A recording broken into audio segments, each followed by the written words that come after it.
Oi, turma de antenas e propagação. Estamos aqui para nossa quarta aula a respeito de parâmetros fundamentais de antenas, né? Então, repetindo, isso daqui é capítulo 2 da nossa bibliografia principal, livro do Balanes, e a gente vai dar continuidade sempre com conceitos sendo apresentados que dependem de alguma maneira daquilo que já foi visto em aulas anteriores.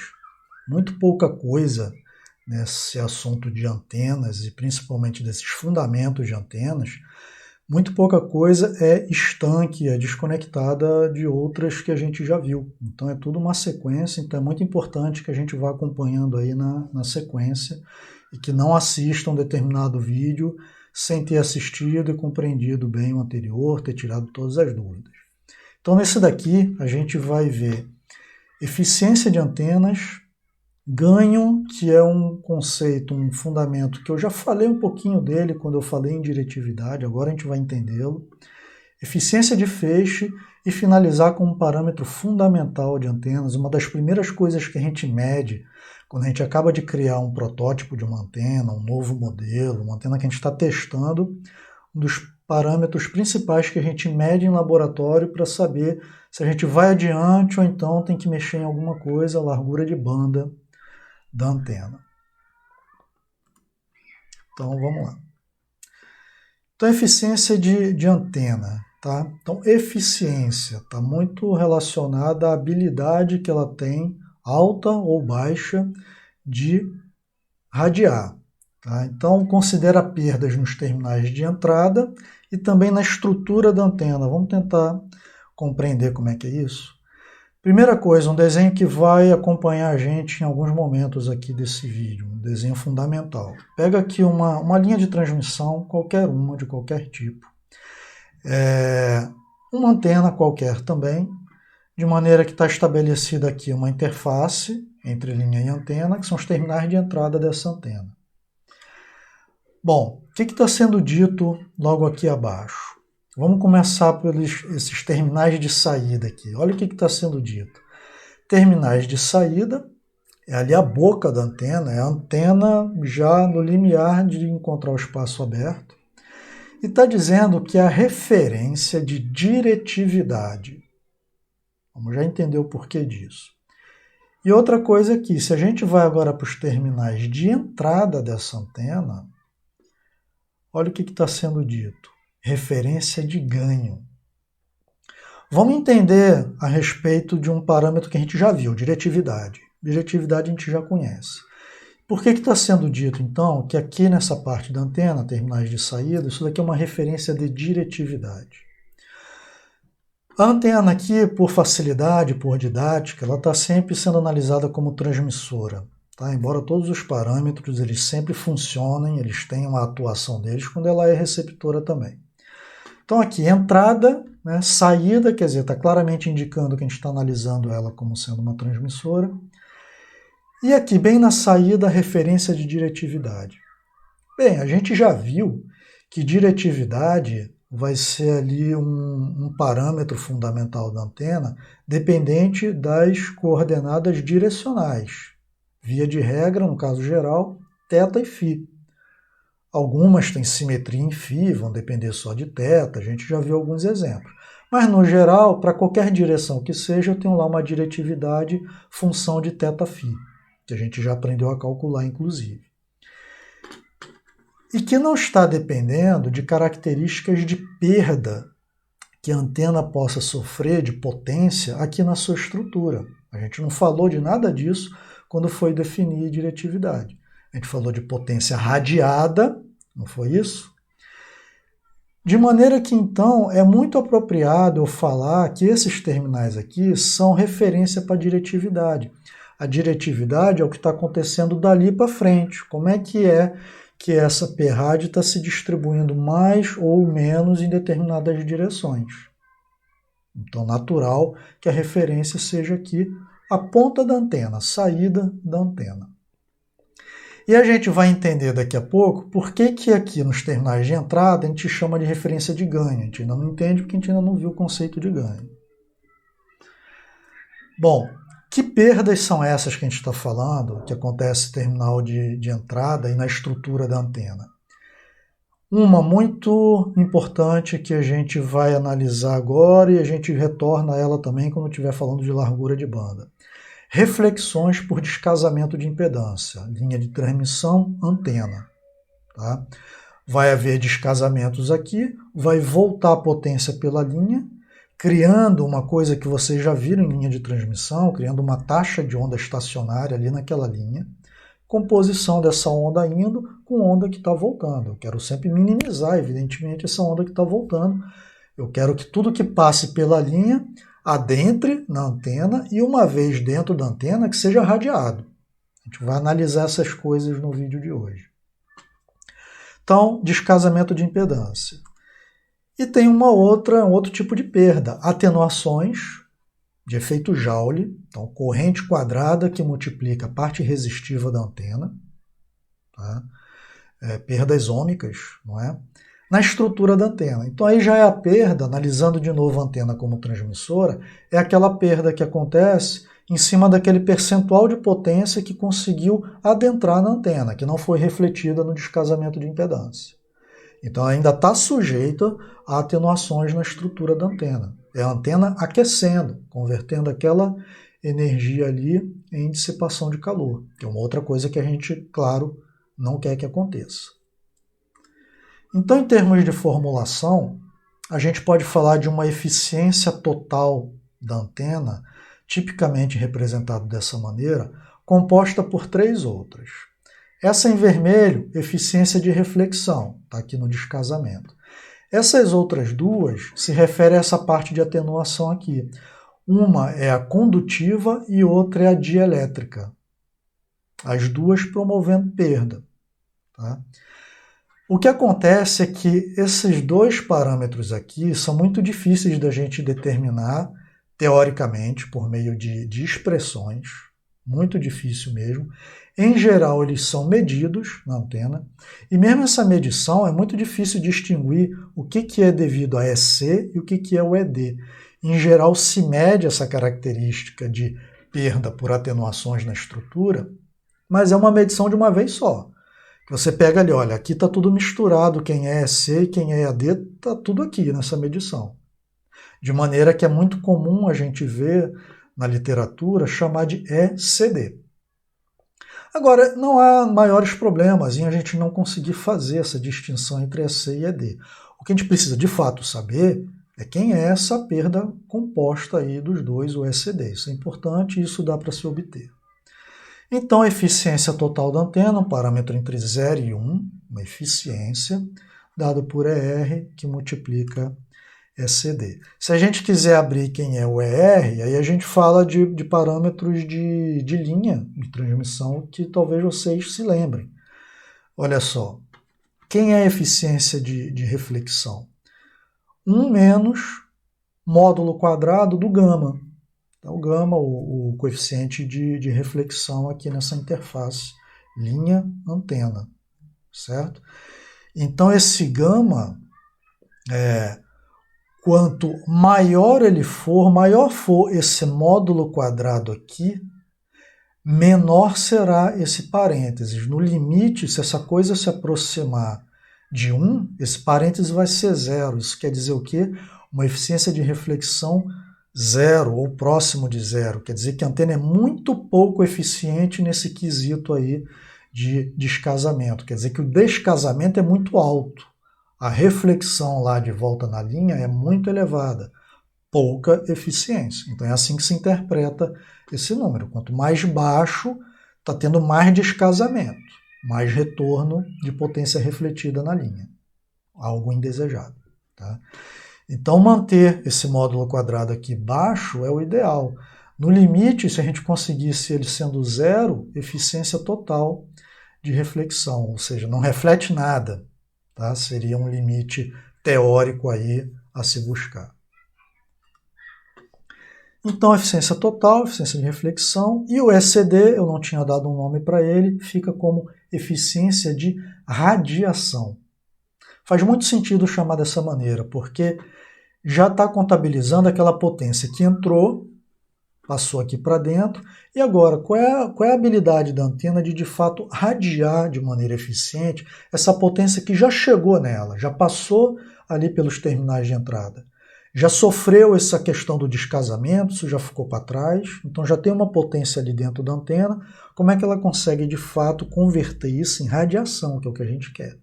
Então, eficiência de radiação ECD. Tá? Nomenclaturas muito importantes para a gente.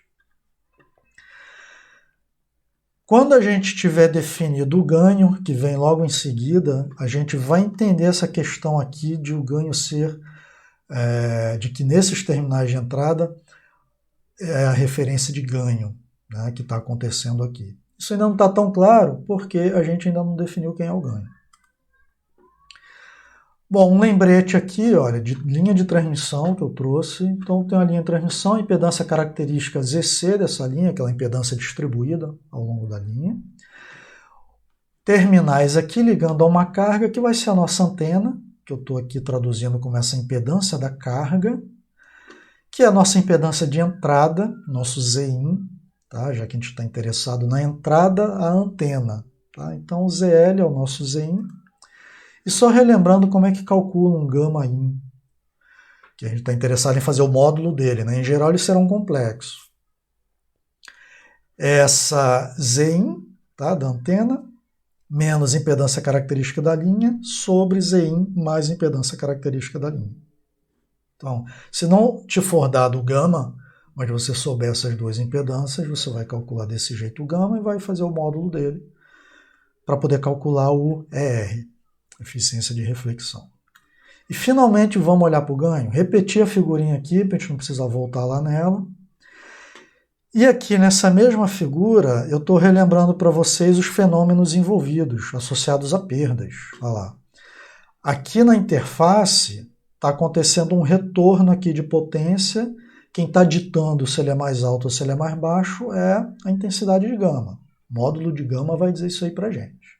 Tá? E aí tem a quantidade de potência que passou. Essa que passou, repare essas correntes aqui, ó, são as correntes que existem em cima da estrutura da antena. Correntes condutivas, correntes dielétricas, associada à parte condutiva e dielétrica da antena. Tá?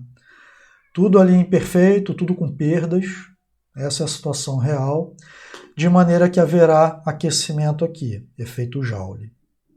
Tá? Então tudo isso daqui está dizendo respeito à eficiência da antena. A questão do ganho é a seguinte, olha o que está dito aqui. Características direcionais e de eficiência. Olha o que o ganho leva em conta. Ao contrário da diretividade, que dizia respeito meramente a características direcionais, θ-φ, por isso a referência ser lá na saída da antena, o ganho ele contém o que a diretividade contém, só que ele tem uma informação adicional, que é a questão da eficiência da antena. Por isso que a referência dele é aqui, é antes. Por quê? Porque ainda vai acontecer essa questão aí da eficiência da antena, tá? E tem a característica de direcionalidade dela, que já era dada pela diretividade. O ganho vai repetir essa característica, só que ele é multiplicado por um fator ali que diz respeito a essa eficiência da antena. Esse fator é entre 0 e 1, é o valor de eficiência, de maneira que, olha só que interessante, o ganho ele vai ser, no máximo, o valor da diretividade. Se aquela antena for muito eficiente e tiver uma eficiência igual a 1. Aí é quando o ganho numericamente é idêntico à diretividade. Mas, via de regra, como as antenas não têm eficiência igual a 1, não são perfeitas, o ganho, então, ele vai ser ali um valor menor do que a diretividade, porque ele vai ter um fator ali redutor da diretividade entre 0 e 1. Isso é muito importante da gente saber. Então, olha, para boas antenas, o que eu estou chamando de boas antenas aqui? Antenas de boa eficiência, o valor em geral é próximo ao da diretividade. Lembra que eu disse que o ganho a gente ainda ia entender melhor, mas ele é um primo próximo da diretividade? É porque em antenas de boa qualidade a gente até usa de maneira intercambiável as duas palavras, ganho e diretividade, pelo fato de terem valores muito próximos. Mas que fique muito claro, existe uma grande diferença conceitual entre esses dois parâmetros de antena, diretividade e ganho. Uma antena ruim, que você compra em qualquer canto, de baixa característica de construção, baixa qualidade de construção, materiais de construção ruins, ela pode ter uma diferença brutal entre o valor de diretividade e o de ganho. E aí olha só o que pode acontecer num caso como esse. Se você usa de maneira indiscriminada as palavras diretividade e ganho,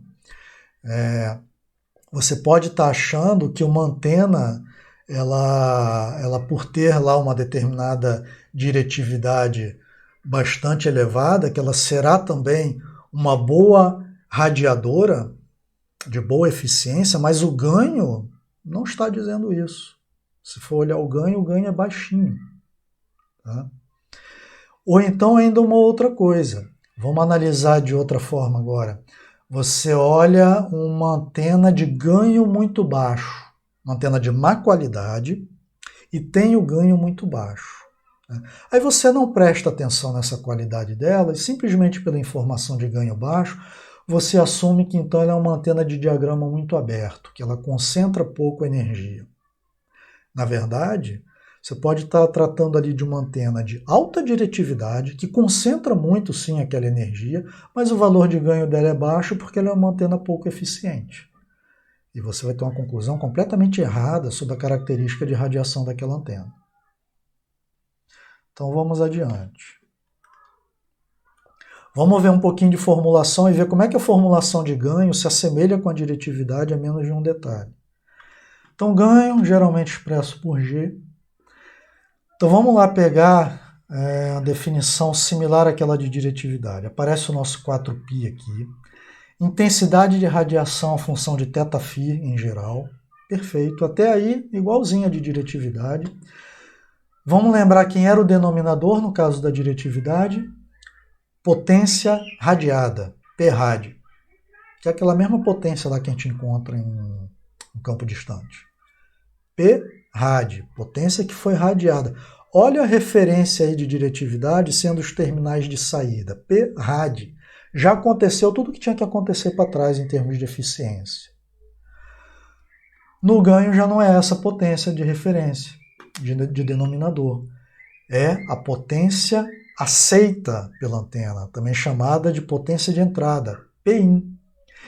Essa palavra aceita é muito importante para a gente. Potência que passou pelos terminais de entrada da antena, está ali imediatamente após os terminais de entrada. Já passou pelo quê? Por aquela perda de reflexão. Então a referência é Pin, terminal de entrada. Pin ainda vai sofrer perda ali devido a ECD, devido à eficiência de radiação. Então, essa é a referência para o ganho. Então, fica claro como é que o ganho, então, é tomado nos terminais de entrada e isso é refletido no equacionamento. Então, contrariamente à diretividade, nosso denominador sai P-rad, entra Pin. De resto, é a mesma interpretação. Então, é isso que está sendo dito aqui.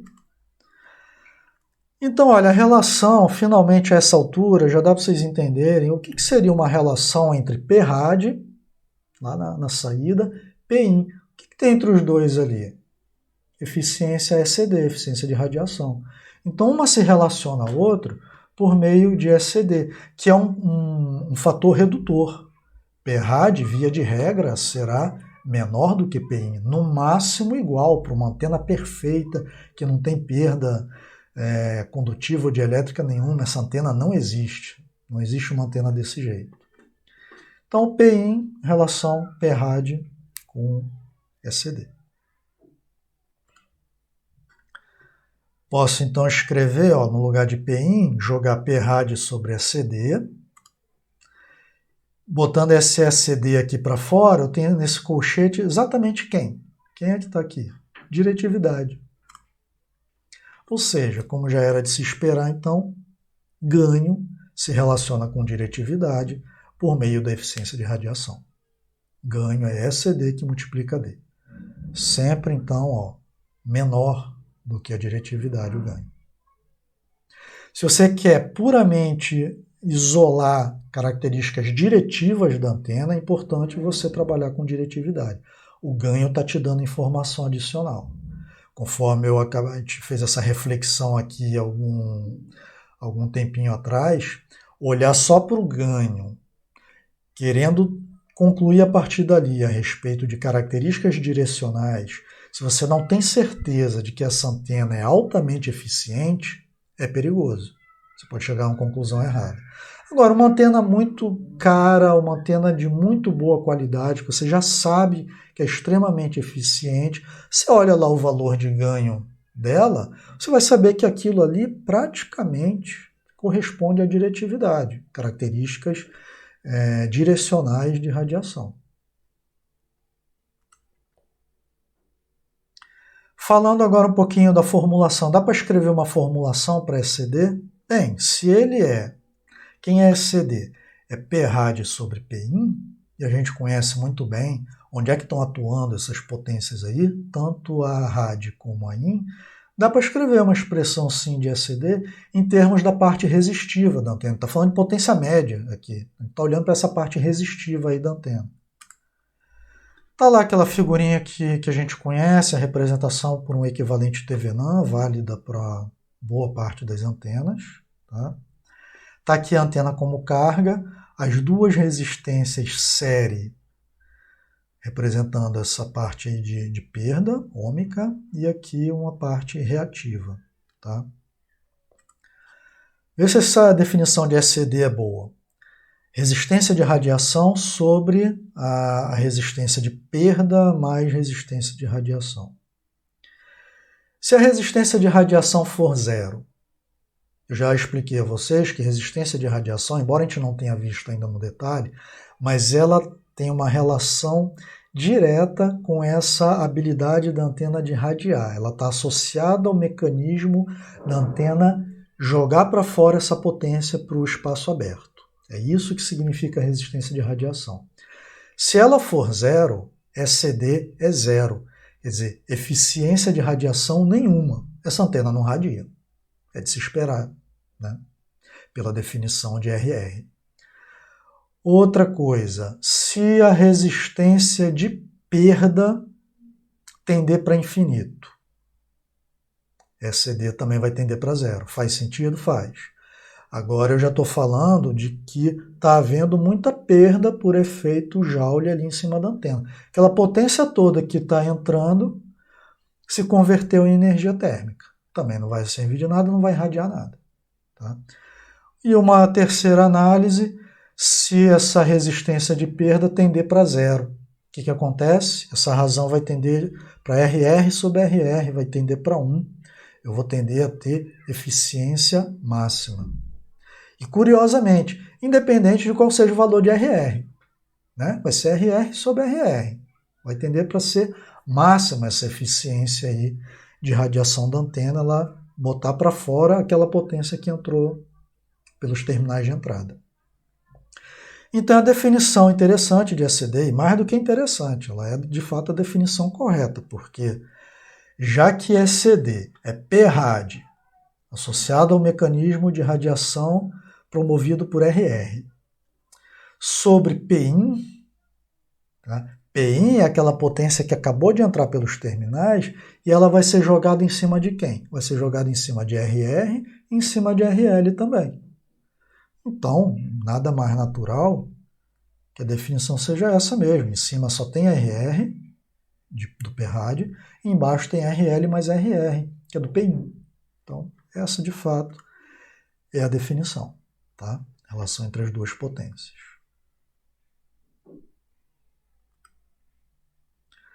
Ganho, também podemos ter um valor de ganho máximo? Temos, já que existe uma diretividade máxima, tem um ganho máximo também representado por esse mesmo subscrito.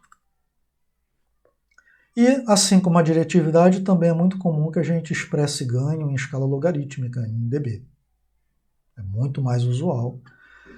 E assim como ele é algo que tem relação lá com potência, né? Então a gente faz o 10 log, certo? E aí surge um outro conceito, é um conceito interessante, não tão usado no mundo ali prático da engenharia. Mas é um conceito que existe, que vocês podem se deparar com ele de vez em quando, e é bom conhecer, que é o ganho absoluto.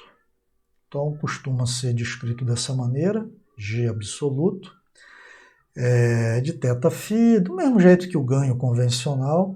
Só que qual é a diferença? Olha quem é que está multiplicando a diretividade. Não é o ECD, é a eficiência total. É ER que multiplica ECD. Então surge o ER aqui. Está levando em conta também a eficiência de reflexão. Olha que coisa interessante. Está dependendo também, então, de característica da linha, né? Porque ele está levando em conta esse descasamento. Tá? Então, olha lá, abrindo aqui, né, de novo, quem é o ER, ECD e a diretividade em função de θφ. Não é muito usual. Em geral, o que a gente vê em datasheet, o que a gente trabalha em projeto de engenharia, eu quero saber o ganho ali, aquela característica de radiação e de direcionamento de energia. Não é muito comum a gente querer misturar, do ponto de vista de projeto de engenharia, misturar essa característica aí do descasamento de impedância no parâmetro ganho. Geralmente a gente considera isso aí à parte. Trata isso daí de uma maneira, tenta resolver aquilo ali, tá? Para você ter o casamento adequado na faixa que você precisa. A gente vai falar desse assunto ainda nesse vídeo.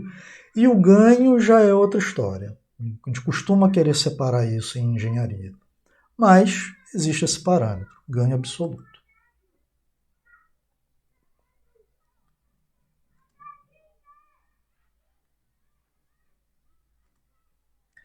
Dá para ter também expressões aproximadas, tá bom? Para o ganho, assim como a gente fez na diretividade. É muito comum se usar a expressão aproximada da diretividade, a gente inclusive tinha lá aquelas duas opções lá, e depois multiplicar isso daí pela eficiência, pelo ECD, para descobrir quem é o ganho. Tá? Mas existe a expressão para o ganho. Um exemplo que a gente não vai fazer agora, mas é um exemplo bom que ele contempla muito desses parâmetros. Ele tem impedância da linha, da antena, pede para a gente calcular o ganho absoluto, tá? Mas a gente tem condição de calcular o ganho, primeiro a diretividade, depois o ganho, né? E o ganho absoluto, finalmente. Eu escolhi esse exemplo porque ele aborda todas essas coisas que a gente está vendo agora, e a gente faz isso no encontro síncrono. Tá? Para uma antena, olha, que tem essa intensidade de radiação aqui, tem uma certa diretividade, seno ao cubo. Tá? Seno ao cubo é do dipolo de meia onda, clássica. Tá? A gente vê isso mais detalhadamente. Saímos de ganho, tá? Vimos tudo aí do ponto de vista teórico que a gente precisa entender sobre ganho, não tem mais nada que a gente precise saber sobre ganho. Vamos para um outro parâmetro fundamental chamado eficiência de feixe, que é um parâmetro que ele tem uma conexão muito clara com outros que a gente já viu. Ele está intimamente relacionado ao diagrama de radiação e ao lóbulo principal desse diagrama de radiação. Lembra que eu disse que vários desses parâmetros eles não são descorrelacionados um do outro, não são estanques um do outro, eles mantêm uma relação ali. E por que existe? Não é um exagero ficar definindo tanto parâmetro que tem relação com os outros. Acontece que ao longo aí do tempo, de acordo com a aplicação que você vai dar para uma antena, fica mais corriqueiro naquela determinada área de aplicação você usar um determinado parâmetro do que outro. Por exemplo, quer ver uma área em que eficiência de feixe se usa muito? A área de grandes antenas para radioastronomia, às vezes para radar também.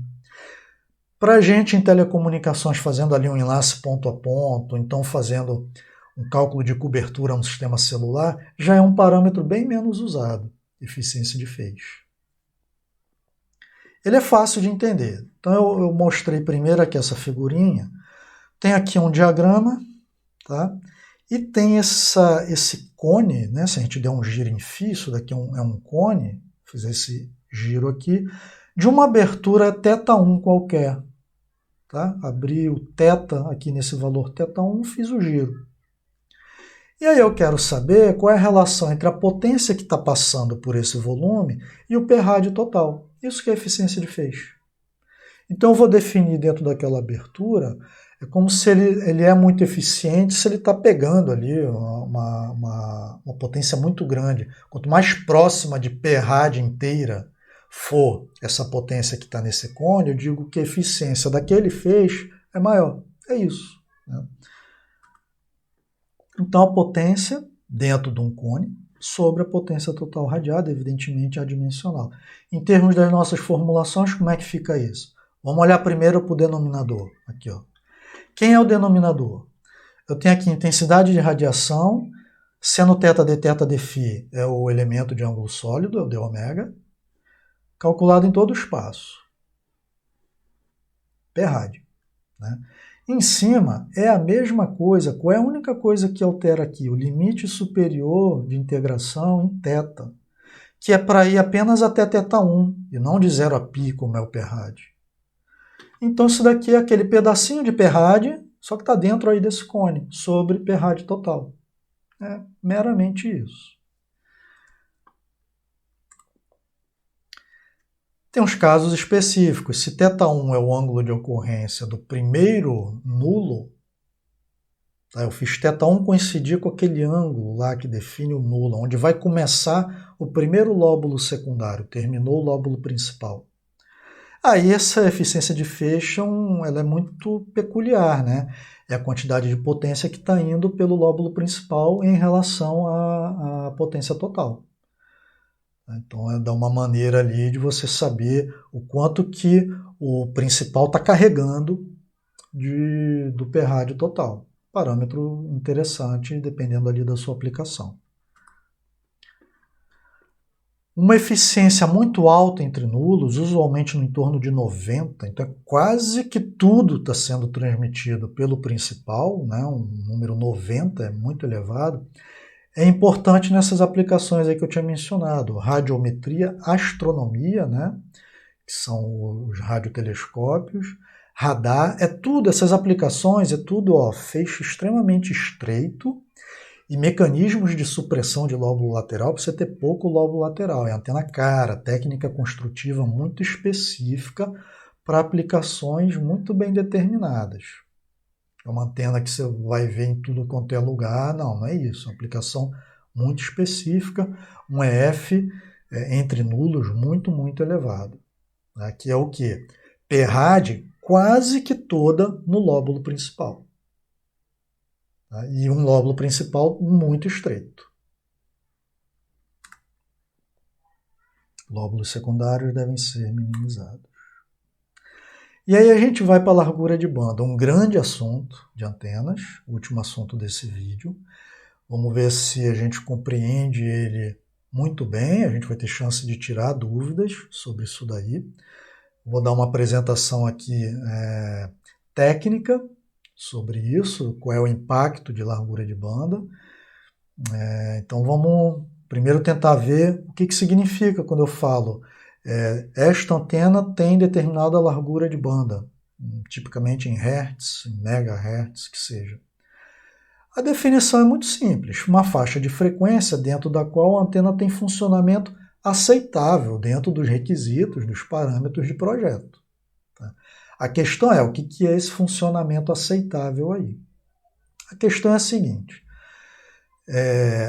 quando a gente está fazendo uma análise, né, eficiência, esses parâmetros que a gente acabou de ver aí, tá, a gente sabe que essas coisas, é muito comum que grande parte delas, ou até todas elas, tenham variação com a frequência. Tanto a linha como a antena terão, via de regra, impedâncias complexas, tá? Essas coisas têm lá a porção reativa que varia com frequência. E uma coisa é a gente calcular ali, para efeito de uma análise inicial de projeto, a gente calcular todos os fundamentos, todos os parâmetros da antena para a frequência central de radiação dela. Calcula, vê que está tudo ok, é dessa maneira que você quer, mas o que acontece? Essa antena não vai trafegar um tom, uma senoide, de uma frequência. Ela vai trafegar ali um sinal que ocupa uma banda de frequência. Ele vai de F1 até F2, tem uma frequência central ali, que tipicamente é a frequência de projeto da antena. Então, como é que ela se comporta nessa banda toda aí, que ela vai ter que trafegar e vai ter que irradiar essa banda toda? Será que vai ter ali um determinado valor de frequência, mais lá para o extremo, em que ela vai começar a não exibir mais aquelas características de projeto? O diagrama não vai mais ser daquele formato, da frequência central. A característica de descasamento, a reflexão, não vai mais ser daquele jeito, vai começar a refletir mais. E tipicamente acontecem essas coisas.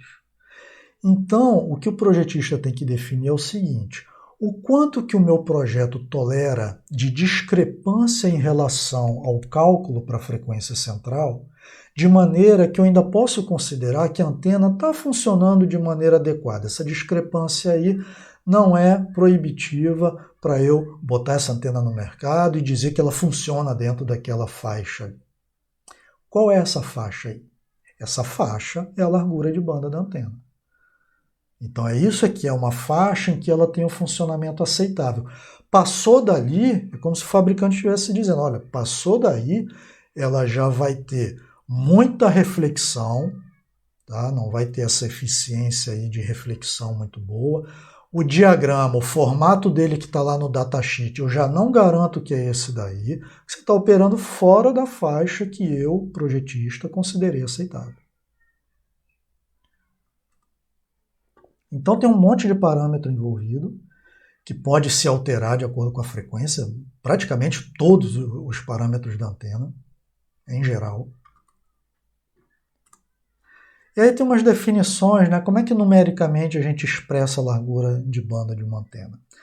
Primeiro há de se definir, de um bom tempo para cá, existem as antenas de banda larga, as antenas de banda estreita. De banda estreita acho que sempre houve, desde os primórdios.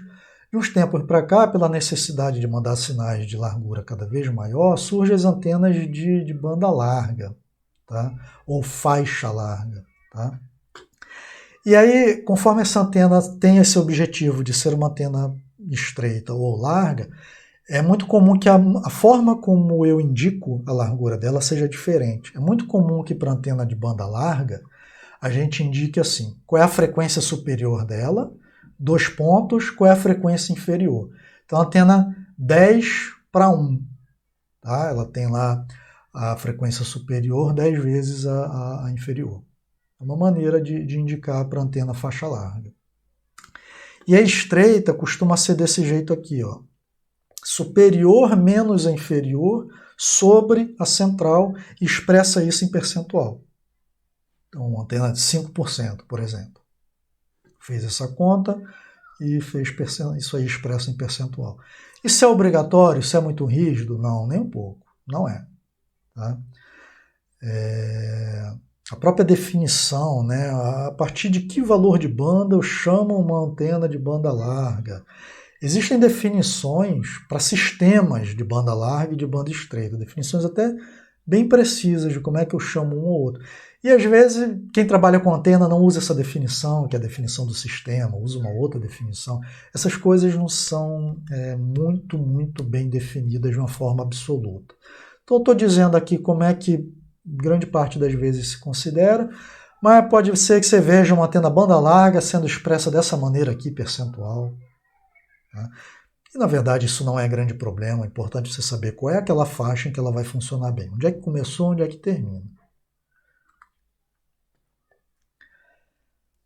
Bom, e aí como essa largura de banda então?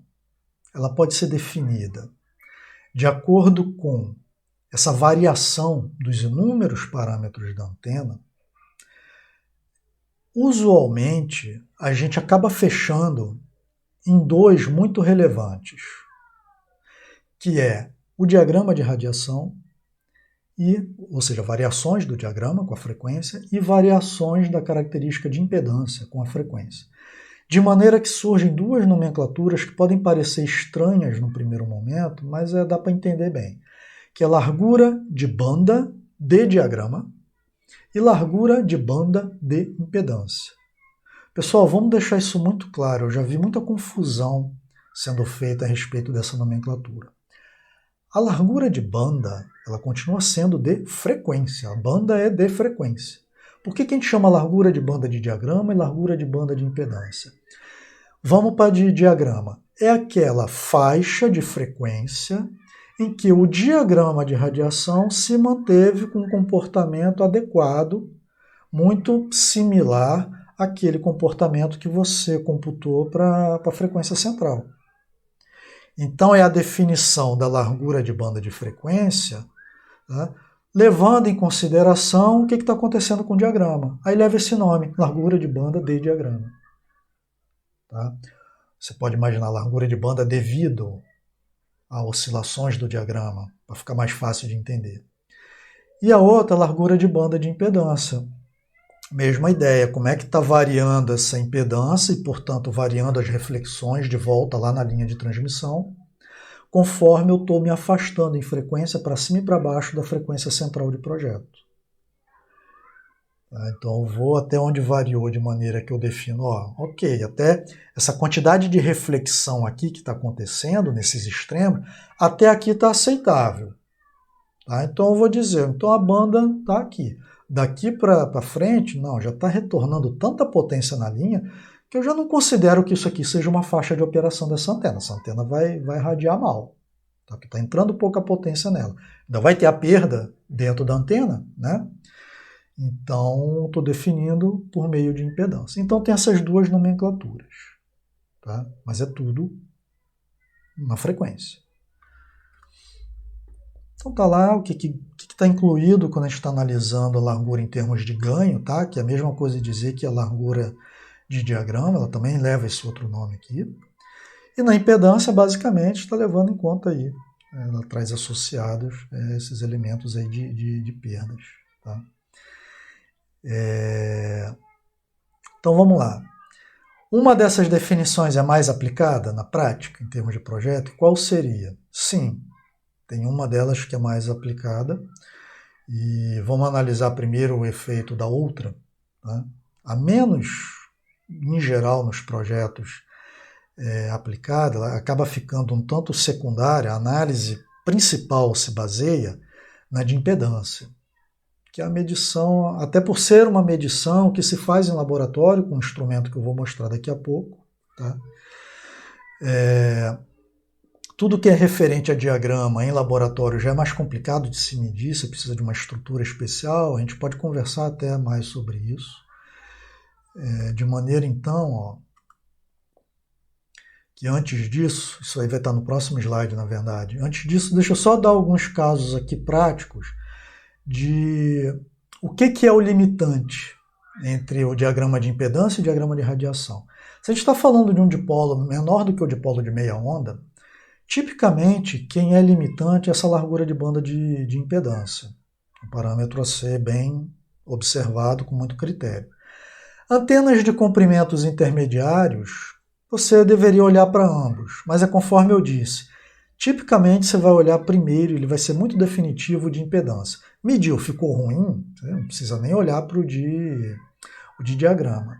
Agora, se é uma antena aí de comprimento intermediário em relação à lambda, uma vez que deu certo o de impedância, e se ela é uma antena de faixa relativamente elevada, grande chance de que você possa estar tendo ali algum problema nos extremos com o diagrama. Então é conveniente olhar também. Você pode ver isso num software de simulação, mas é interessante também medir. Antenas chamadas modernas, antenas de faixa muito larga, tipo 40/1 ou até maiores, tá? costuma levar esse nome de antenas independentes da frequência. Muito cuidado ao usar essa nomenclatura, por isso que ela está ali em itálico. Por que independente da frequência? Ela é de uma faixa tão grande, mas tão grande, e com um comportamento bom naquela faixa toda, que você diz que ela está independendo da frequência. Tá? Mas cuidado, é óbvio que fora daquela faixa ali, por maior que seja a faixa, fora daquilo ali, ela não vai ter comportamento adequado. Então é claro que ela tem dependência, sim, com a frequência, mas ela leva esse nome aí, tá? Por ser uma faixa extremamente ampla e que ela funciona bem. Pode fazer ajustes físicos na antena para melhorar características de radiação dela, de acordo com a faixa que você está querendo irradiar melhor ou pior. Quer ver um caso típico disso? Aquelas antenas telescópicas de rádio de casa, os carros até muito tempo atrás eles tinham essas antenas também telescópicas. Quando você está variando o tamanho dela, você está variando até a faixa de frequência em que ela funciona melhor, em que ela vai exibir menor descasamento com a linha de transmissão que está alimentando ela. Tá? Então, às vezes, a gente tem até aquela ideia, né? Se a antena é telescópica, puxa ela toda, que é quando ela vai irradiar melhor, para qualquer frequência que seja. Nem sempre.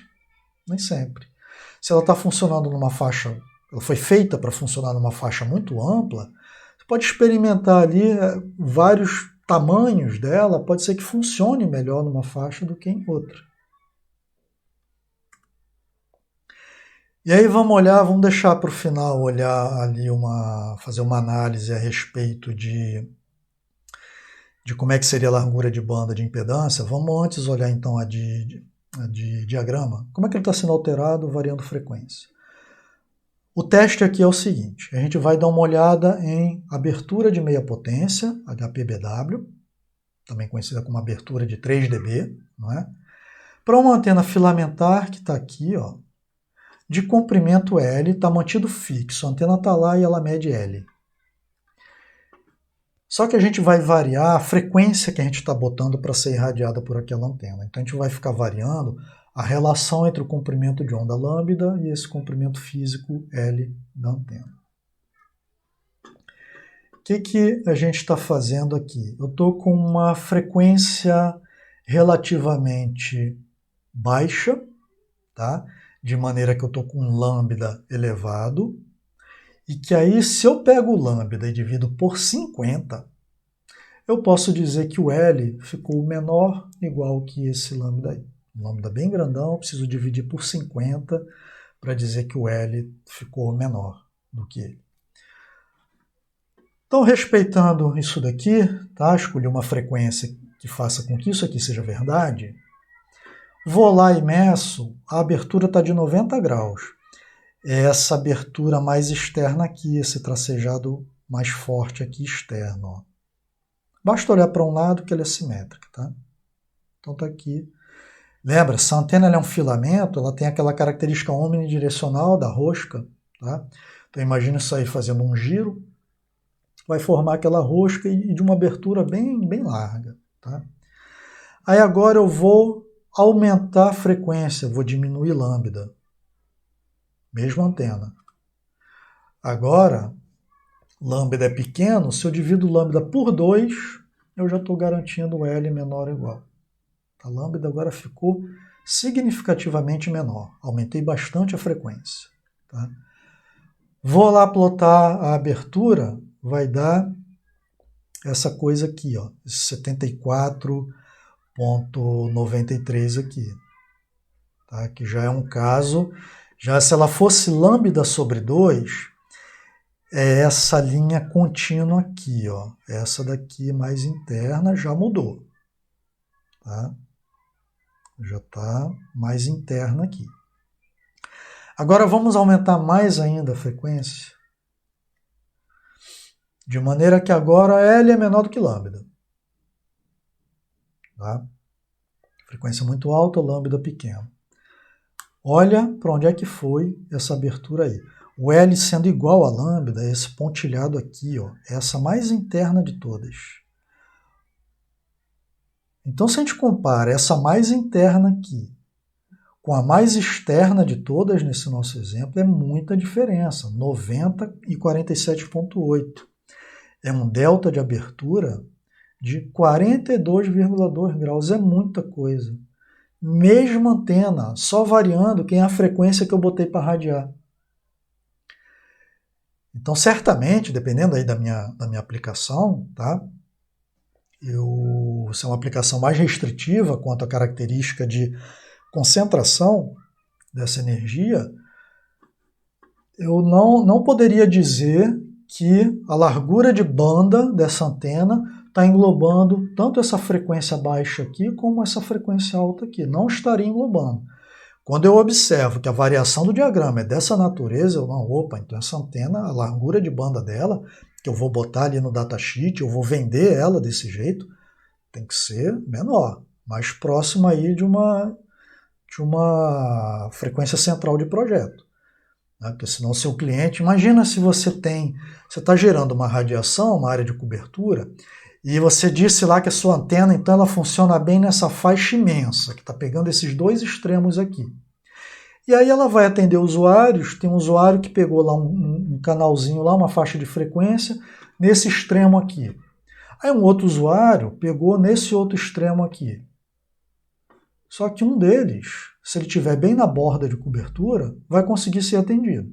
Porque ele pegou ali a frequência que está sendo atendida por esse diagrama largo aqui. O outro, se for para essa mesma borda, não é atendido. Você vai explicar isso aí para o seu cliente, aqueles dois usuários na mesma posição, um é atendido e o outro não é. E isso é por causa de diagrama. O diagrama está variando com a frequência. Como um vendedor de antenas, um fabricante de antenas, você não pode fazer isso. Tá? A menos que seja uma aplicação tão pouco exigente quanto a isso, que aí tudo bem. Tá? Então, o diagrama, agora vamos ver a alteração de impedância com a frequência.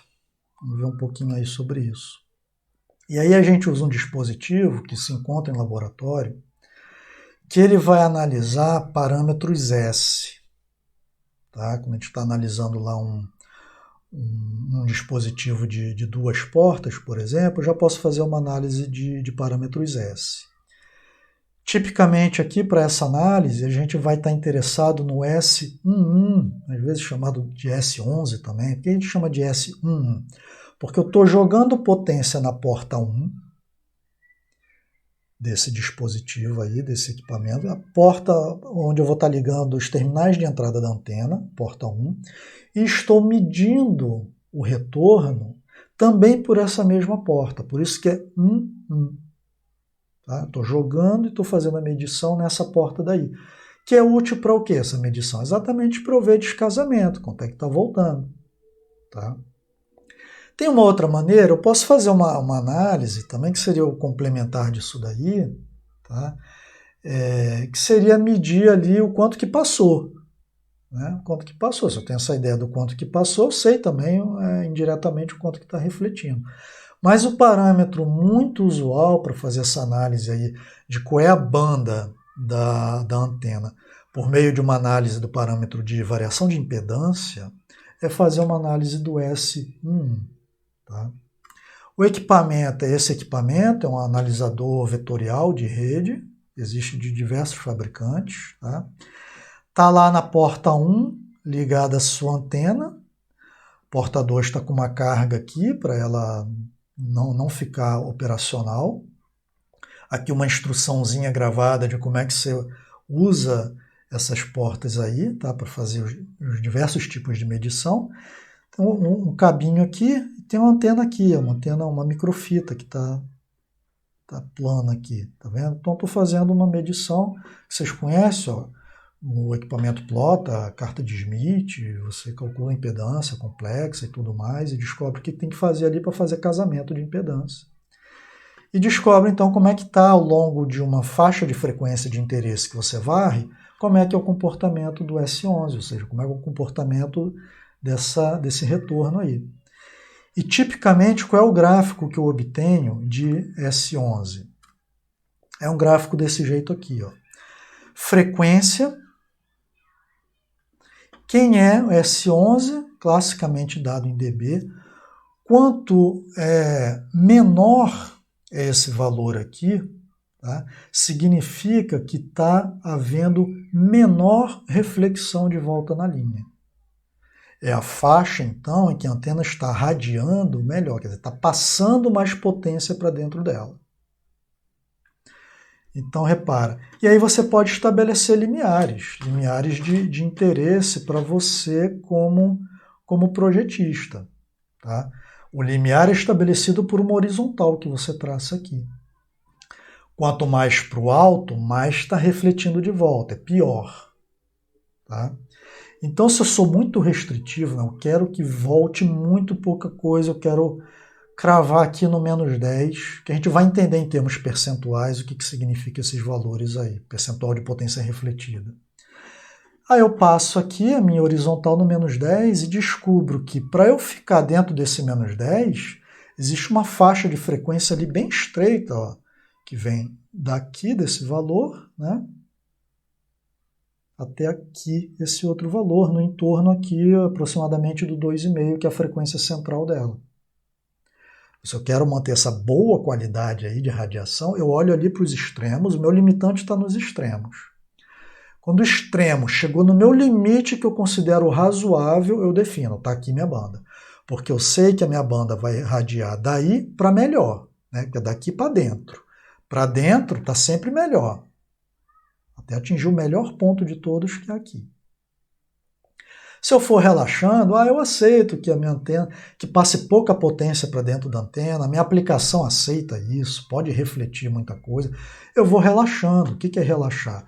É indo subindo esse patamar aqui mais para cima, traçar minha horizontal mais para cima. Se eu fui relaxando, naturalmente que eu acabo descobrindo que a banda aceita é maior.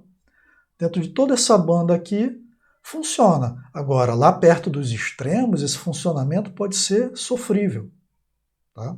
Então, eu vou ficando mais restritivo, vai ser numa faixa menor de banda que eu vou conseguir essa maior qualidade a respeito de impedância de entrada. Tá?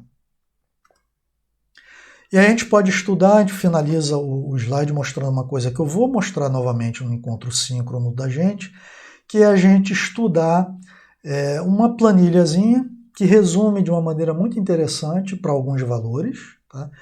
E uma tabela também é auxiliar. Na verdade, essa planilha não é o resumo, não. Quem é o resumo é a tabela. A planilha é uma planilha que eu fiz em Excel, que a gente vai conseguindo jogar alguns valores e obter quem é esse S11 aí, tá? E tem também uma tabelinha interessante com alguns valores para a gente ver.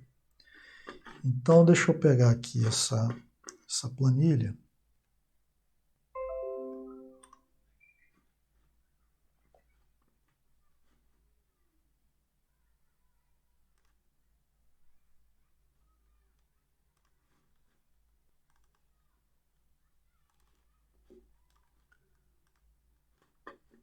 Reparem como é que é essa planilha aí. Eu fiz de duas maneiras. Vamos supor que você foi dado para você, o que foi dado está em vermelho, o que está em azul é o que você pode calcular a partir da entrada. Dado de entrada, tá? Foi dado para você o módulo de gama. Aí te deram, olha, a situação aí no que diz respeito à eficiência de reflexão é descrita pelo módulo de gama igual a 0,1. Tá? Você sabe que essa coisa vai entre 0 e 1. Tá? Você pode calcular a VSWR, tá? A taxa de onda estacionária de tensão. Não é isso que significa VSWR? É um parâmetro que muitas vezes a gente nem encontra mais, a gente costuma falar mais de perda de retorno, já chega lá. Mas VSWR é um parâmetro clássico. Tá? Como é que eu calculo isso a partir do gama? Tem uma formulazinha para isso. Tá? Se eu tenho módulo de gama, eu faço 1 mais módulo de gama sobre 1 menos módulo de gama. Isso aí é o VSWR. É possível que vocês tenham visto isso lá em linha de transmissão. A gente está só relembrando aqui. Tá? Então, calculo o VSWR de 1,2. Tá? Parâmetro comumente encontrado em datasheet de antena. Então, olha, já estabelecemos relação gama versus WR. Agora, eu quero ver isso num gráfico ali de S11, S11. Tá? Quem é o S11 para esse VSWR aí? Pessoal, o S11 é meramente o fazer o 20 log de quem? Do módulo de gama. Tá? Se eu pego o módulo de gama, faço 20 log, eu tenho quem é essa coisa aqui. Por que 20 log, hein? O módulo de gama quadrado, ele é associado à potência. Lembra como é que a gente definiu a eficiência de reflexão, aquele parênteses? 1 menos módulo quadrado de gama. Por quê? Porque aquilo ali é um parâmetro que vai entrar multiplicando outros parâmetros relacionados à potência, quadrado. Aqui eu estou falando de módulo de gama. Isso aqui está fazendo referência a campo. Campo elétrico, campo magnético. Se eu vou calcular uma coisa em dB referente a gama, então, 20. 20 log na base 10 do módulo de gama, eu tenho quem é o meu S11, já com sinal adequado, menos 20. Tá bem lá embaixo. É um parâmetro bem restritivo. Bem restritivo mesmo. Também era de se esperar. Olha o gama, como está perto de zero ele. Uma situação muito boa, de pouquíssima reflexão. Tá? Outra nomenclatura que a gente extrai diretamente do S11, perda de retorno. Perda de retorno é o simétrico do S11, é o menos S11. Então, S11 é menos 20 dB, perda de retorno é 20 dB. O que isso quer dizer? Perda de retorno. Eu gostaria que a perda de retorno fosse alta ou fosse baixa? A gente está sempre buscando perdas de retorno alta. Perda de retorno, olha só o significado disso. Perda de retorno. Se ela é alta, quer dizer o quê? Que esse retorno está muito baixo. Houve muita perda de retorno. É reflexão baixa. Tá? Então essa é aquela perda, pode ser estranho isso, mas é aquela perda que eu quero ela alta. Tá? Então, perda de retorno vai ser o positivo aqui disso, 20 dB. Muita perda de retorno, muito baixa reflexão. Potência está quase toda entrando. E aí um último parâmetro muito interessante. Qual é o percentual de potência, então, que foi refletida? Muito baixo, a gente já sabe, mas como é que eu calculo? Essa conta é muito simples também. E, de novo, ela é em cima de gama. Tá? Eu pego o módulo dele, elevo ao quadrado, por quê? Porque eu estou querendo falar de potência. Tá? E o gama é o parâmetro exato para me falar sobre o quanto que está refletindo numericamente. Essa que é a função dele. Então, se eu pego o módulo dele e elevo ao quadrado, e represento isso daí em termos percentuais, é exatamente a potência que voltou refletida. Nesse caso aí, 1%. Se eu vou aumentando esse gama, meio, já está refletindo 25%. Tá?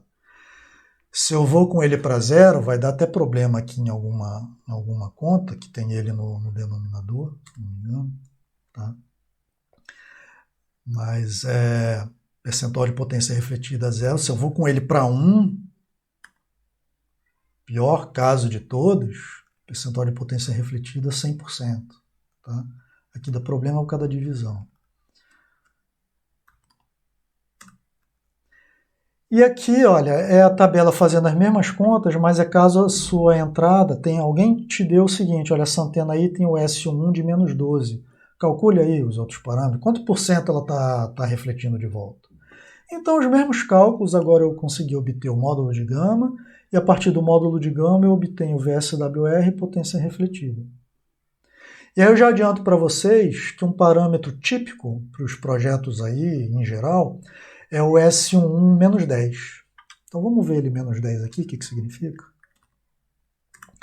Menos 10 está passando 90% para dentro, está refletindo 10%. Tipicamente se considera que você lutar muito para construir uma antena que ainda seja melhor do que o menos 10, menos 11, menos 12, por aí vai, Esse ganho que você está tendo aí não é tão significativo para grande parte das aplicações. Grande parte. Para algumas, tá? Algumas aplicações satélite muito críticas, tá? Que você quer realmente aproveitar tudo que está ali na linha de transmissão e passar para a antena, quase tudo. Para algumas ali você ainda vê coisa menos 12 ou até mais baixo do que isso. Mas aplicações clássicas que a gente vê por aí, a gente traça aquela horizontal da nossa figura ali no menos 10 e aquilo define qual é a banda. Tá? Por quê? Isso quer dizer que no extremo, alguém que esteja usando o extremo ali da frequência vai estar refletindo 10%.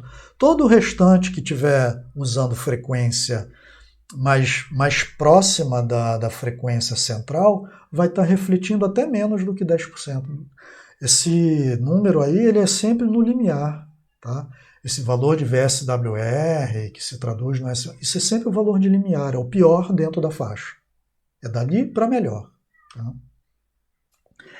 E aí, finalmente, também uma que eu extraí de um site, que eu vou passar para vocês, que é o Antenna Test Lab, que ele dá em inglês, mas em inglês tranquilo de entender, ele dá um resuminho aqui em palavras sobre o que significa essas coisas que eu disse.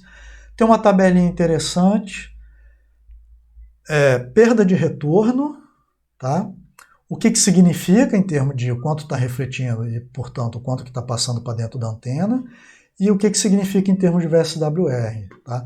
O VSWR, a gente está buscando um VSWR baixo, que significa um retorno loss, uma perda de retorno alta, tá? Que significa pouca reflexão. Então, lá para o 10, aquele valor clássico, é um VSWR típico, 2.